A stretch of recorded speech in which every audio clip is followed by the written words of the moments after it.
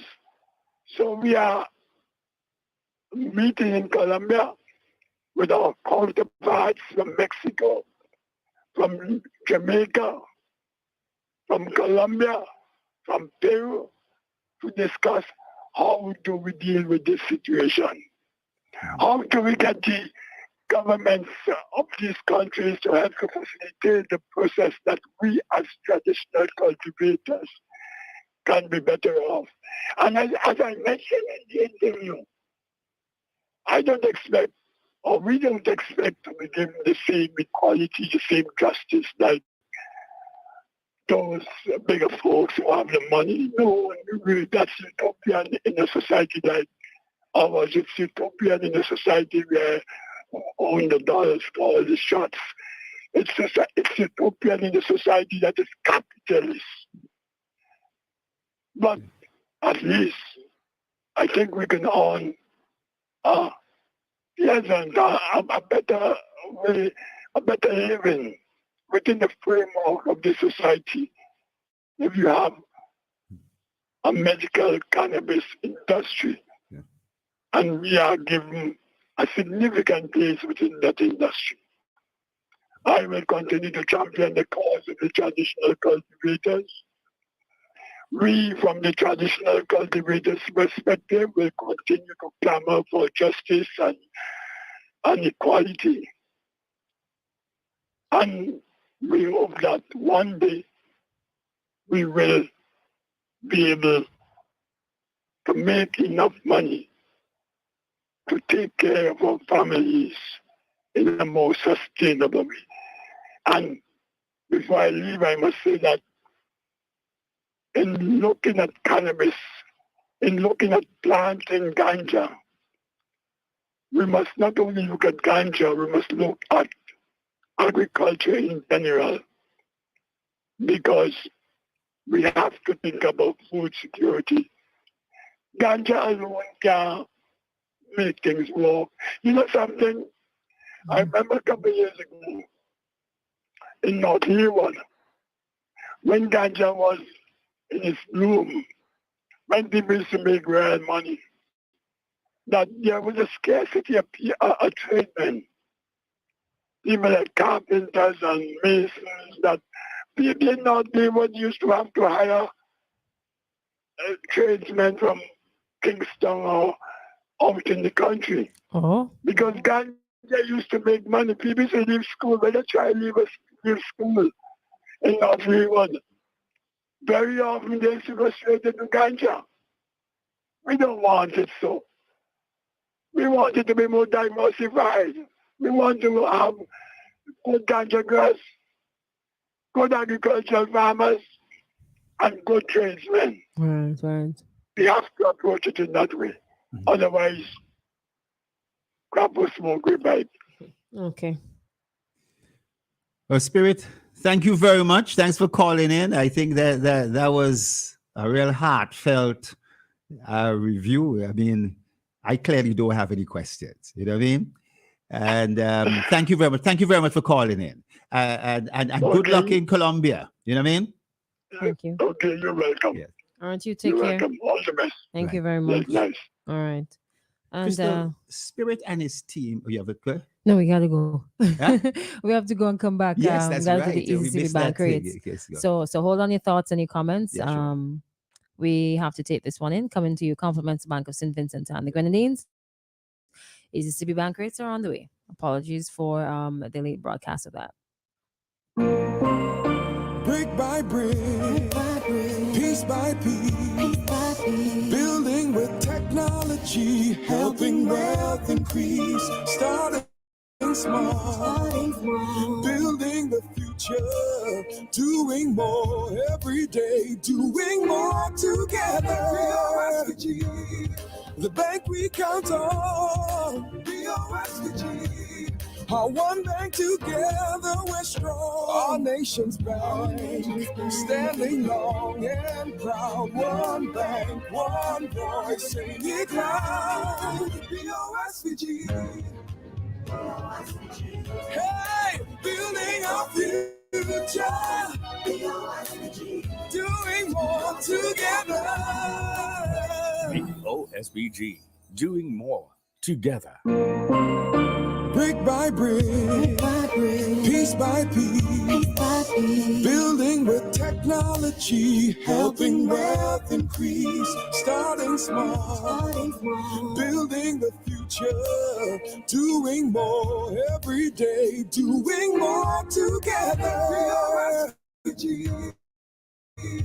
The bank we count on. BOSVG, our one bank together we're strong. Our nation's bank, standing long and proud. One bank, one voice, sing it loud. BOSVG. Hey, building our future. Doing more together. OSBG, doing more together.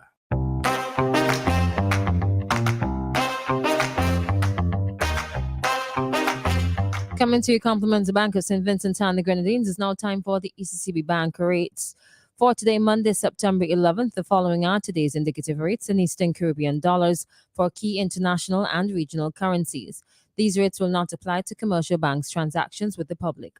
The Barbados dollar 1.35, Canadian dollar 1.98522, Swiss franc 3.02809, euro 2.89562, pound sterling 3.38081, the United States dollar 2.70, and the Guyana dollar 0.01297.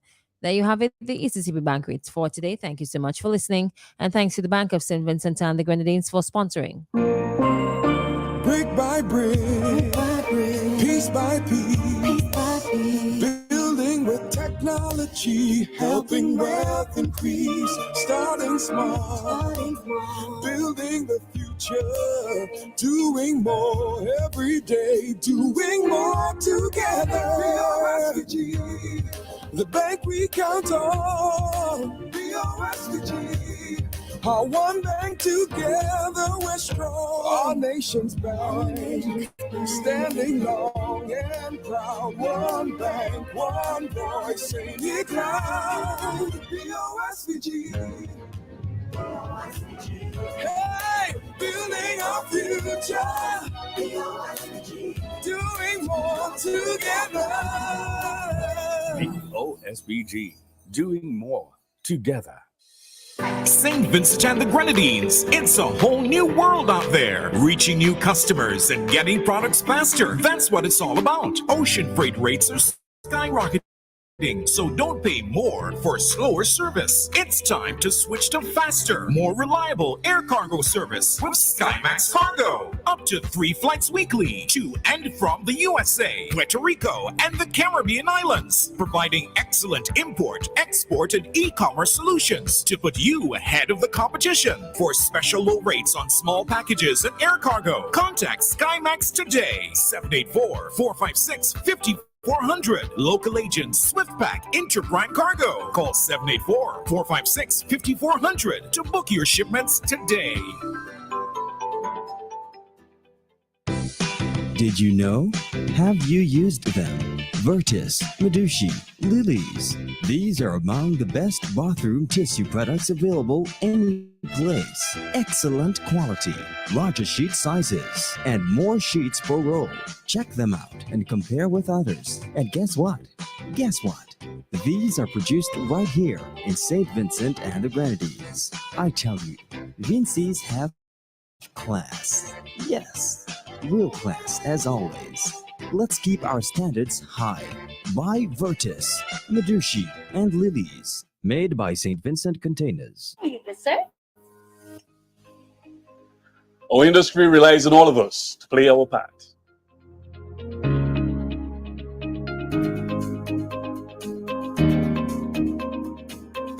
We take pride in showcasing our beautiful island, our craft, our cuisine, and our warm Vincentian hospitality. Each of us play a crucial role in showcasing our vibrant tourism industry. We can create spaces where visitors can unwind, connect with nature, and embrace tranquility of our beautiful surroundings. We need everyone on board to help us create an exceptional experience for our guests. Join us at our National Tourism Community Consultations as we shape the future of tourism in St. Vincent and the Grenadines. It's everyone's business, yeah. Live it, love it, embrace it. It's a long pass from Javin Sutherland up to Alex Stewart. Alex Stewart over to Onyx Anderson. Anderson Jones pass the defender. He shoots, he scores. Goal, goal, goal, goal, goal. It's the 2023 Nations League qualifiers for both men and women. Back-to-back football for the rest of the year. September, October, November, and December. Football has got you covered. Vinci Heat takes on Belize, Bermuda, and French Guiana in home and away games. And there's more. Lady Heat takes on Bermuda, Dominican Republic, and Barbados. It's the Nations League qualifiers. Follow our social media pages for more information at SVG Football Federation and Instagram at SVGFF_football. It's Football Mania. Stay tuned for more information. Do you want to feel clean or refreshed after using the bathroom? Whether at home, work, or play? Welcome to My Smart Toilet Seats. All of our products wash your private parts after using the bathroom without the use of your hands. Let's hear what our national table tennis champion, Damian Dublin, has to say. I tried it and it works. There are 4 options. Simply add an attachment to your existing toilet seat, or choose a non-electric seat, or better, an electric seat that washes and dries you with warm water and air. Lastly, get a complete smart toilet that also flushes itself. What are you waiting for? Get your smart toilet seat today. Be smart, be refreshed, be clean, be a winner like me. Our smart toilet seat is available throughout St. Vincent at retail outlets with the orange flags. You can call us at 457-1703 or visit our website at justwashit.vc. It all started with a penny. For over 85 years, we have invested in our farmers, fishermen, people, and our country. When we were called to serve, we were here. We understand what is valuable to our people and our country. That is why we support all industries, including tourism. We are the bridge towards a brighter future and economic growth. When our people, government, and businesses called upon us, we were here.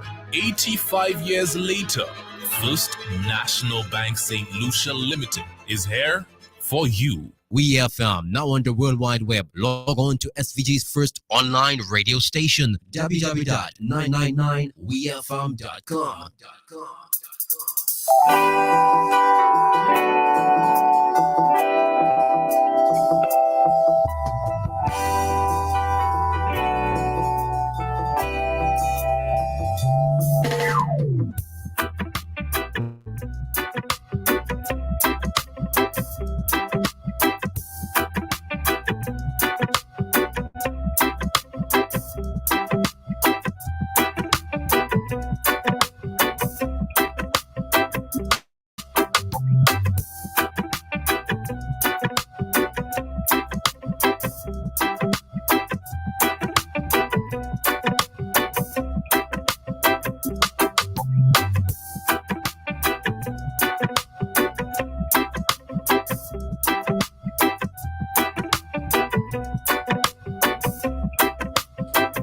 All right, so welcome back. Welcome back.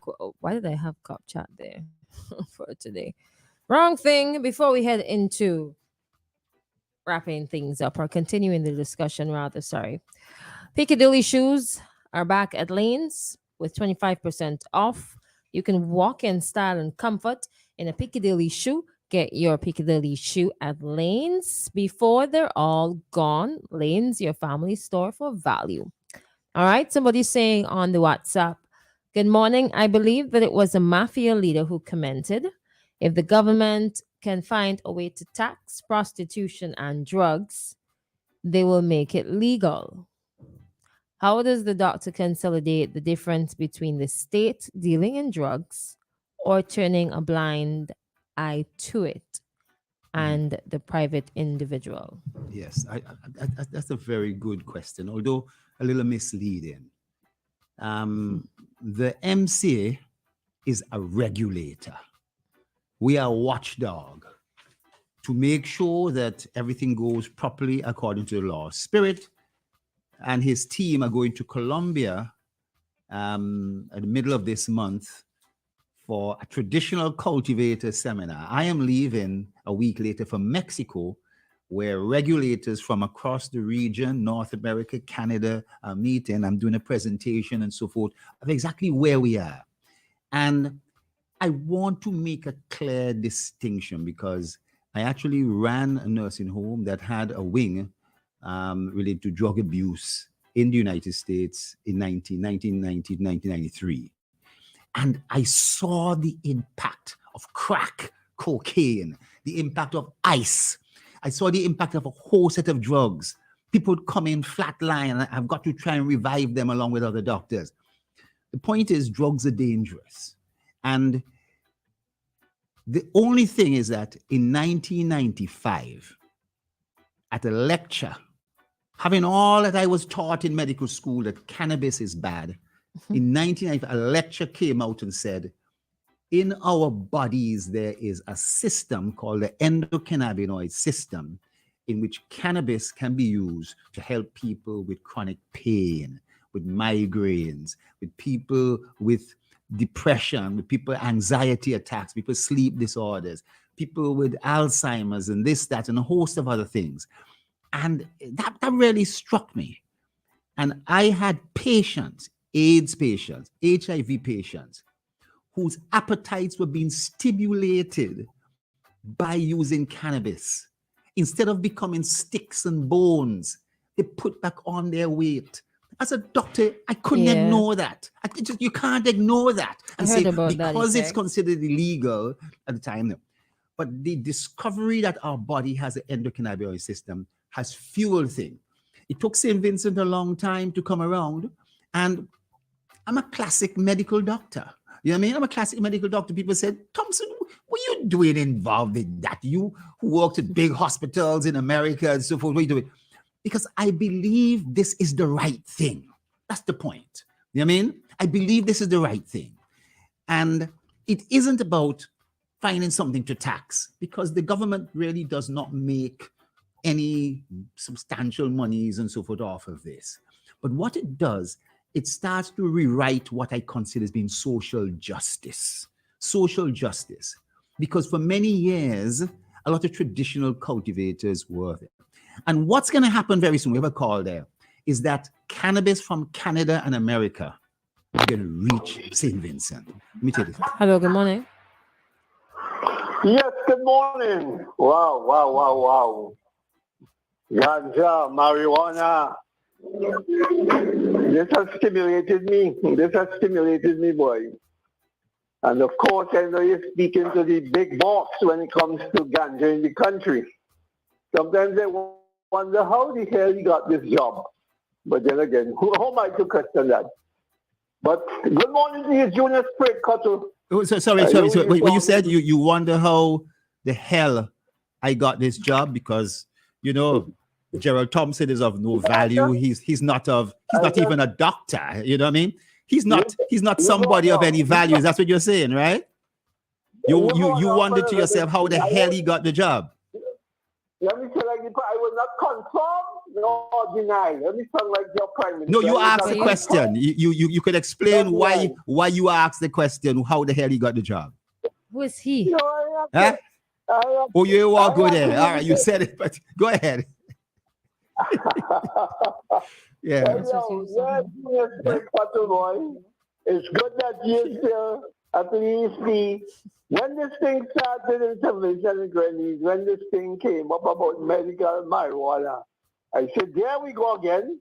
The rich people are going to get richer, and they are the ones who have benefited since the changeover more than the traditional marijuana growers farmers. And it's a doubt that is Dow John 316. I waited to hear your response to that. Because when you're big, and when you're big, you're large, you have the money to, to do what you want to do. So we have to abide by that. Yeah. But you know what hurts me? You know what I used to be concerned about? And I mean, maybe if I was a different person, but Dave Roberts don't follow the crowd or follow suit and get himself in these kind of things. Otherwise, maybe I could have been involved, or, as well as I could have been dead, because so many people. Excuse me. I wish you could tell me how many of these poor, ordinary people got themselves involved in this marijuana business. How many of them? Do you keep a record? Do we have record?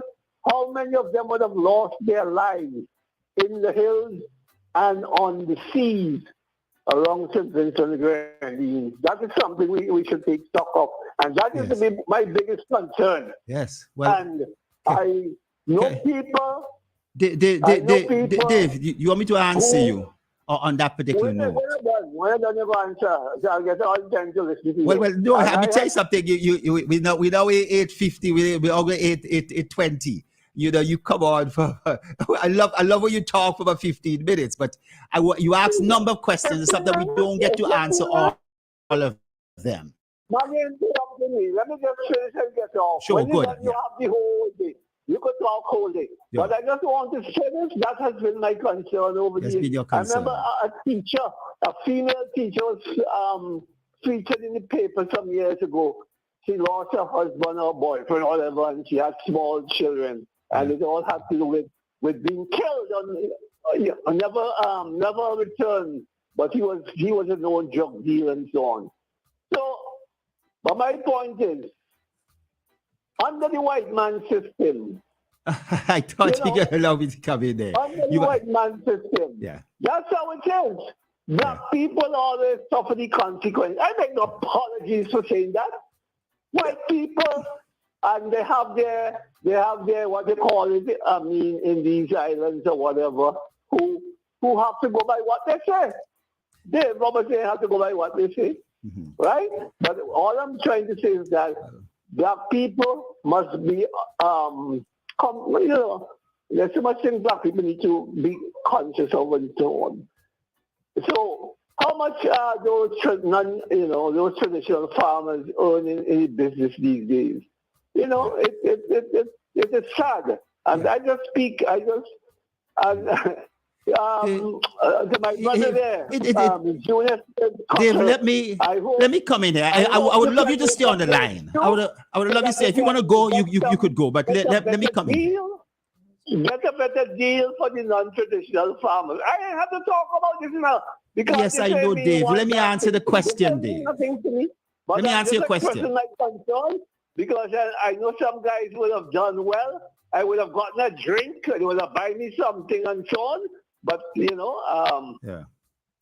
the big boys to control, that's why you can make up to $20,000 a month on all of this. Yes. Isn't that so? Yeah. All right. Thanks. Thank you very much. Well, you see, Dave often comes as a derogatory stuff there. There was a young man who died in the high seas. As a matter of fact, one of his children, my ex-wife was the godmother.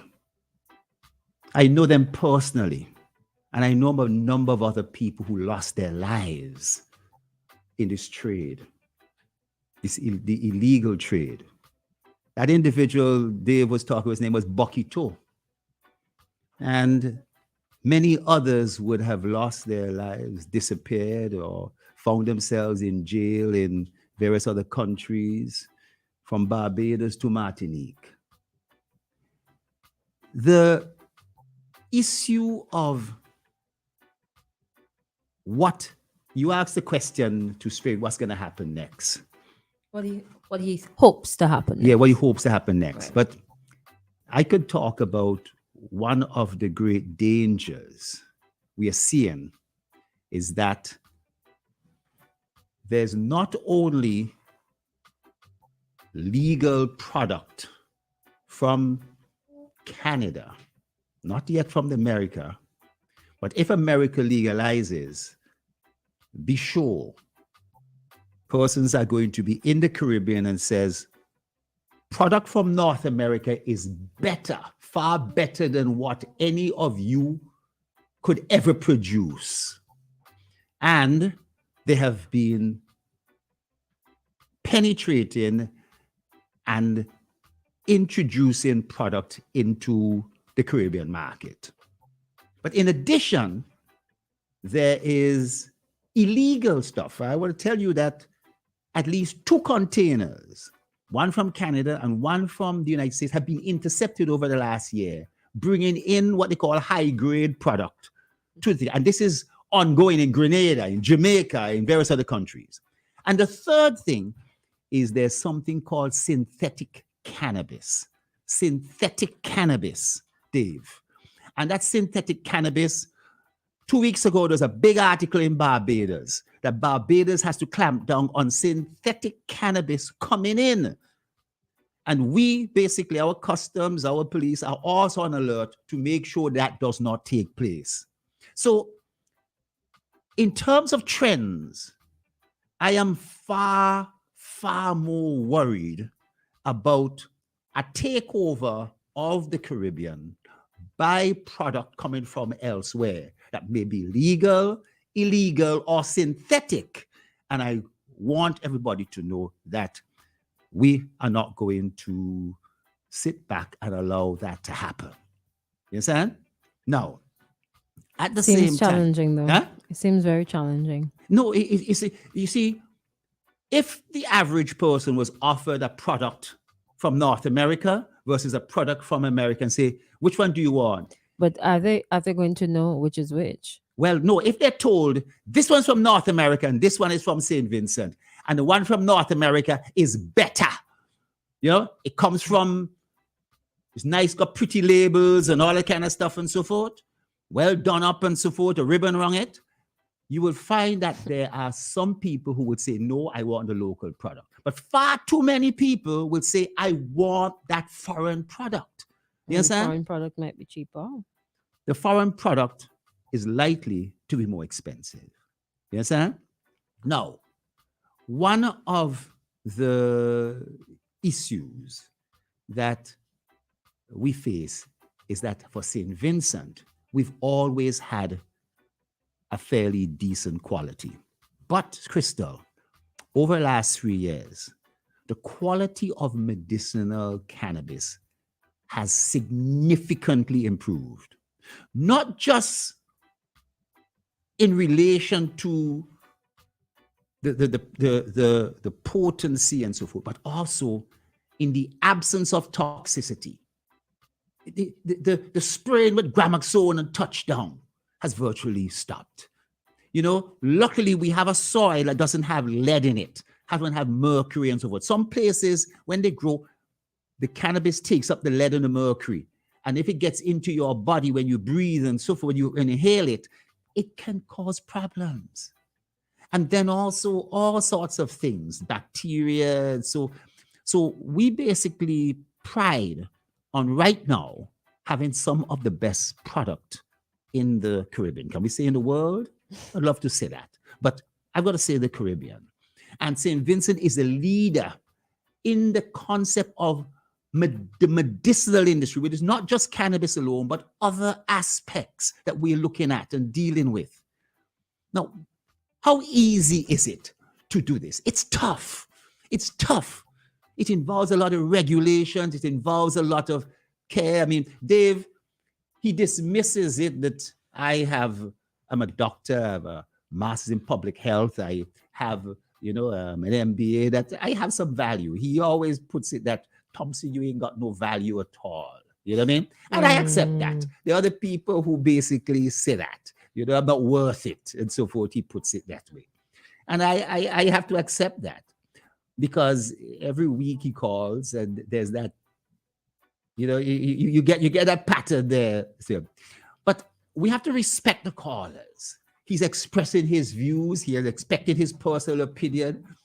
And every now and again, I express that, he's my friend, you know what I mean? I visit him, especially if he's ill and so forth. I visit him still, and I'll always continue to do that.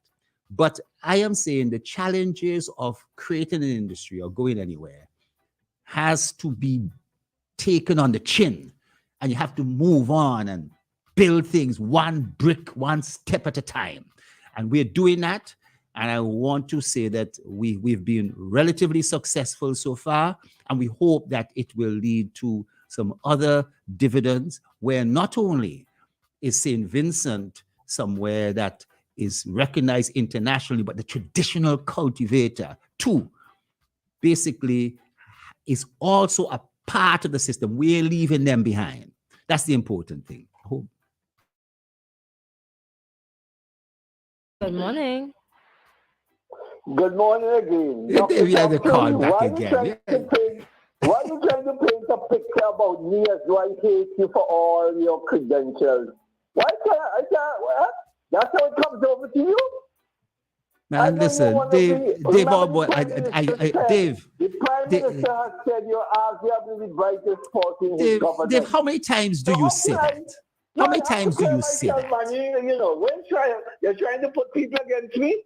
I have nothing to gain from this. I tell you. And that's why I came over some time ago and said that in a conversation, you know, sometimes you could be misunderstood, misled or something. So I just want to clear the air. I have nothing against you.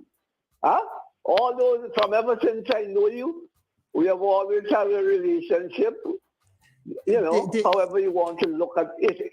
So I don't want when you say telling people that I value Dave, you. I know you're feel not like against nothing. me. I think it is predominantly at a comrade that you have a problem with, and anybody associated with him, that's where you have the problem. Is that the case? Well, all right, you go off on your tangent. You go off, but I think I'm old enough. I'm smart enough. I'm sensible enough. I'm educated enough to be able to deliver myself once I don't libel anybody, once I don't damage anyone's personality. Yes. And I know politicians are good for that. Well, I can tell you where character assassination, you know, when it comes to character assassination. But I just want the public out there to know that I have nothing personal against Dr. Jerrol Thompson, Well, that's good. one of our best doctors.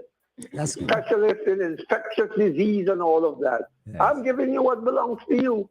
You don't have to, Dave. Dave, the point I'm making, you don't have to do that. You don't have to do that. We should thin skin. So we can't see the bigger picture, or we can't discuss things on the level like how it would be discussed in other countries, in more civilized or more literate countries. That's how I feel. If I'm talking nonsense, tell me I'm talking nonsense. Have a good day, man. Same to you, brother. All the best. All right, you take care. Yes. Well, you know, I think that, Christal, this ruling will have some reverberation across the region. I think a lot of people are like, what's the big deal about this? It's a big deal. And other issues have popped up alongside it in terms of fair share and who's benefiting in one way or the other and so forth. But I think that this really has gone some distance, and there's still other work that's supposed to do. Sometimes these things take time. And I want to once again congratulate Rashan Brown as the chief magistrate in making this bold move. See, if there's a magistrate that does it, but the chief magistrate, basically that goes a long way. It sets somewhat the tone and removes a lot of ambiguity to other magistrates as regards how to handle this and deal with it. There's a precedent now that is being created that can go further than this. Okay. Lovely. Now, somebody's asking, final comment. Explain, 90% of people in prison for drug-related crimes are Black. How is it that 90% of the legal drugs stored are owned by white folks? That I can't even comment. Is that in America? Yes. You know, it is true. And America, recently, Joe Biden has been talking about decriminalization and looking at the sentences and so forth. Again, some of these persons would be in jail just for simple possession, small amounts, and others would be there for larger amounts. And there are two different processes. But when one uses the word drugs, you must be clear that it is not just cannabis we're talking about. It is also cocaine. It is also ice. It is crack cocaine. It is heroin. It's a whole ton of other drugs that basically there may need to be some stiff sentences for. And I've got to say, I may be in favor of that. But in terms of who is really benefiting, we know, I'm heading to Mexico. I'm telling you, there are certain parts of Mexico that are controlled by a certain grouping. You understand? And the people who benefits from all the different type of means of getting a product into a country, using submarine, using special planes and so forth.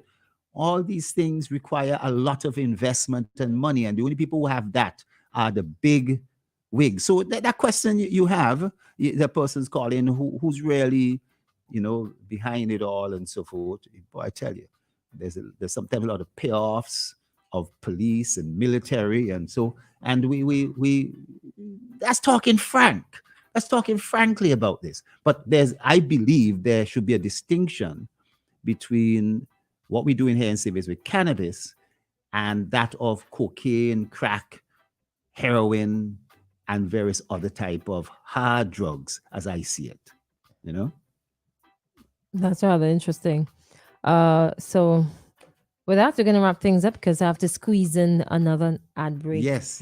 Between now and we shorten the ads 9:45 today in order to get everything in. Yes. We Christal, it's been a nice morning. Thank As you very usual. much. Thank you for all the listeners and so forth.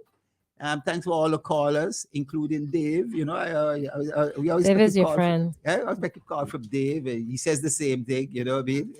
Dave is your friend. Dave is good. It is good. All And right. He lays back in his bed and he calls and so forth. But Talk about the man business. Talk about the man business, man. Nah, you talking about. I'm visiting him. He's out. Dave is my friend, my partner. Different. So anyway, ladies and gentlemen, do As have a usual. wonderful day. I hate to say it, we've been experiencing some sunshine, not a lot of the little drops of water. I don't know if I'd talk about it, a big shower would come down, But I'm really glad to see that. But I'm sure our farmers really want some water. I love the sunshine. Okay. All the best. All right. Take care. Good morning. Always a pleasure having you inside on a Monday morning. And with that, we're going to wrap things up on Activated Mornings for today. I want to say thank you so much for your calls, your messages, and for listening. For those of you who joined the live, thank you as well. As usual, if you suspect something, you see something, open your mouth and say something. Look out for those who cannot look out for themselves. And continue, and end each day right with an attitude of gratitude. Find something to be thankful for. And you know what we say at the end. Say thank you.